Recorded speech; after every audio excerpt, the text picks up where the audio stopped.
नमस्कार दोस्तों, आज कुछ अलग अंदाज में आपके सामने हूँ। आज हम चर्चा करेंगे FATF financial action task force नामक उस ग्लोबल संगठन की जिसने पाकिस्तान को अब भी अपनी ग्रे लिस्ट यानी धूसर सूची ग्रे लिस्ट में रखा है, यानी इस पर निगरानी बनाकर रखी जाएगी। सबसे पहले हमें समझना होगा ये FATF क्या है। FATF यानी फाइनेंशियल एक्शन टास्क फोर्स अब से करीब 30 साल पहले यानी जुलाई 1989 में America, France, Japan, United kingdom, Italy, Canada, Germany जैसी विश्व की महाशक्तियों की पहल पर बना था। और अब इसका काम ये है कि विश्व भर में पैसे के गलत तरीके से लेन देन पर इसकी निगाह रहती है। और इसकी लिस्ट है, ब्लैक लिस्ट का मतलब यह है कि ये संबंधित देश को बहुत बदनाम, बहुत खराब, बहुत ही अपारदर्शी मानता है। ग्रे लिस्ट बस थोड़ा सा उससे बेहतर है। ग्रे लिस्ट के बाद अगर धक्का लगता है तो देश सीधा ब्लैक लिस्ट में जाता है। पाकिस्तान अपनी आतंकी करतूतों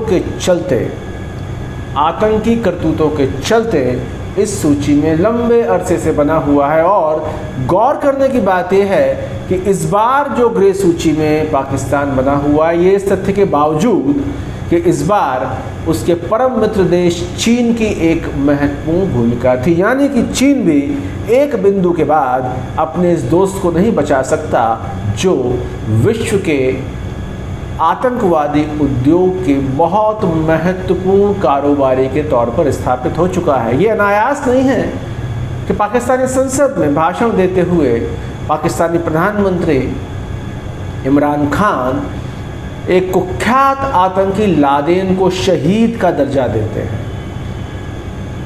पाकिस्तानी प्रधानमंत्री अपनी संसद में कुख्यात आतंकी लादेन को शहीद का दर्जा देते हैं और लगभग उसी वक्त ये खबर आती है कि पाकिस्तान से मांग की जाती है कि वो FATF द्वारा बनाए गए मानकों को माने।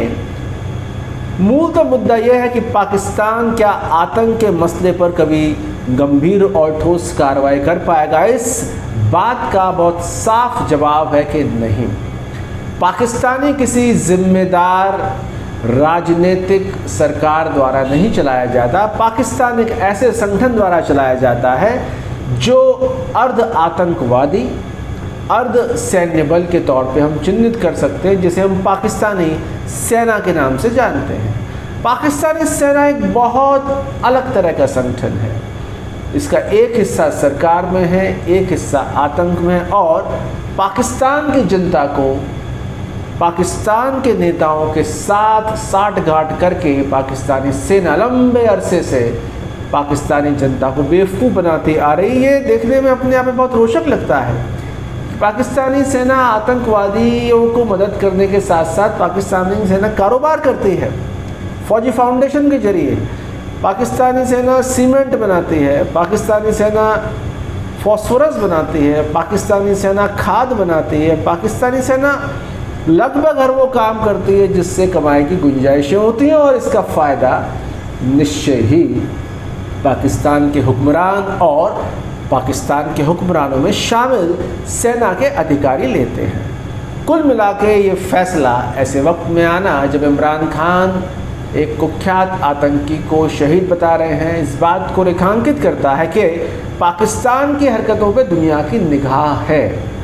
FATF के एडमिनिस्ट्रेटिव एस्पेक्ट को समझने के लिए हमें समझना पड़ेगा कि FATF यूनाइटेड नेशंस द्वारा नियंत्रित या उसके दायरे वाला संगठन नहीं है, लेकिन इसके द्वारा दी गई कोई भी सलाह सिफारिश का बहुत गहरा मतलब है। अगर ग्रे लिस्ट में है पाकिस्तान तो अंतर्राष्ट्रीय मुद्रा कोष समेत तमाम दूसरे अंतर्राष्ट्रीय वित्तीय संगठनों से कर्ज लेने में उन्हें दिक्कतें आएंगी। और अगर ये ब्लैक लिस्ट में चला गया तो पाकिस्तान की वित्तीय दिक्कतें और बढ़ सकती हैं। मगर कुल मिला के मामला ये है कि पाकिस्तान में दिक्कतों की चिंता वो सरकार करे जो जवाबदेह हो राजनीतिक सत्ता के तौर पर जनता के प्रति। पाकिस्तान मूलतः राजनीतिक पिट्ठुओं, राजनीतिक कठपुतलियों द्वारा चलाया गया, सेना द्वारा संचालित एक ऐसा देश है जो दिखता कुछ और है और होता कुछ और है। कुल मिला के पाकिस्तान की पोल धीमे धीमे बराबर खुल रही है और FATF में चीन के गहरे समर्थन के बावजूद पाकिस्तान खुद को ग्रे लिस्ट से बाहर नहीं निकलवा पाया है, बल्कि लगातार उसे चेतावनी दी जा रही है कि अगर उसने अपनी स्थितियां ठीक नहीं की तो उसकी हालत बहुत ख़राब होती चली जाएगी। पाकिस्तान की इकॉनमी करीब 300 अरब डॉलर के आसपास है। 300 अरब डॉलर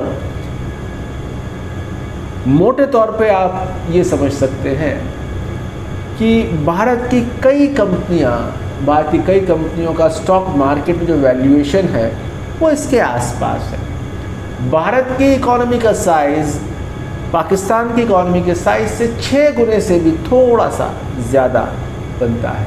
तो अर्थव्यवस्था के स्तर पर पाकिस्तान और भारत का कोई मुकाबला नहीं है, लेकिन पाकिस्तान का बहुत महत्व है। पाकिस्तान पड़ोसी है, पाकिस्तान देश में आतंकी गतिविधियां करा सकता है।